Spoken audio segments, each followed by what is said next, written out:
গাজায় দখলদার ইসরায়েলের বর্বর হামলায় বাবা মা হারিয়েছে হাজারো শিশু। অপরদিকে দীর্ঘ ২৩ বছর সন্তানের মুখ দেখেননি ফিলিস্তিনের এক দম্পতি রামি আরকি ও ইমান। সম্প্রতি গাজার যুদ্ধে বাবা মা হারানো ৪ মাস বয়সী এক শিশুকে দত্তক নিয়েছেন তারা। ফলে দীর্ঘ ২৩ বছর পর মাতৃত্ব ও পিতৃত্বের স্বাদ পেয়েছেন এই দম্পতি।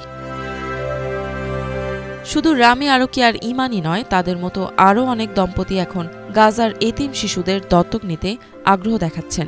গাজার এই শিশুরা ইসরায়েলি বর্বর হামলায় বাবা অথবা মাকে হারিয়ে এক কঠিন জীবন অতিবাহিত করছিল। মধ্যপ্রাচ্য ভিত্তিক সংবাদ মাধ্যম মিডল ইস্ট আইকে রামি আরকি ও ইমান জানান, তারা এমন এক শিশুর খোঁজ করছিলেন দুনিয়ায় যাকে দেখভাল করার মতো কেউ নেই। এমন সময় তাদের এক পারিবারিক বন্ধু আবির তাদেরকে ২ মাস বয়সী এক শিশুর খোঁজ দেয়। তাদের ওই বন্ধু হাসপাতালের নার্স হিসেবে কাজ করতেন।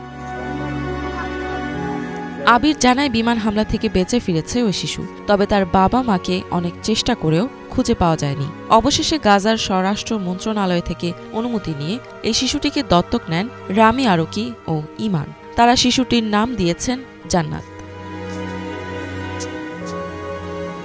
রামি আরকি ও ইমানের মতো আমাল ইসমাইল নামে এক নার্সও আরেক শিশুকে দত্তক নিয়েছেন। ইসমাইলের বয়স ৩৪ বছর। তিনি গাজা সিটির আল শিফা হাসপাতালে কাজ করতেন।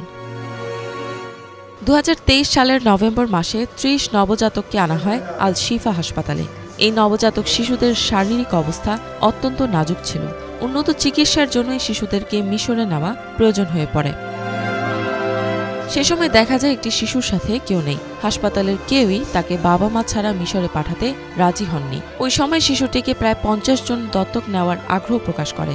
তবে নার্স ইসমাইলকে শিশুটির দায়িত্ব বুঝিয়ে দিতে রাজি হন হাসপাতালের পরিচালক।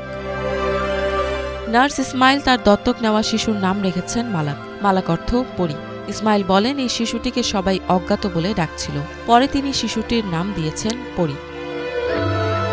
ইফাত জাহান, বাংলা ভিশন।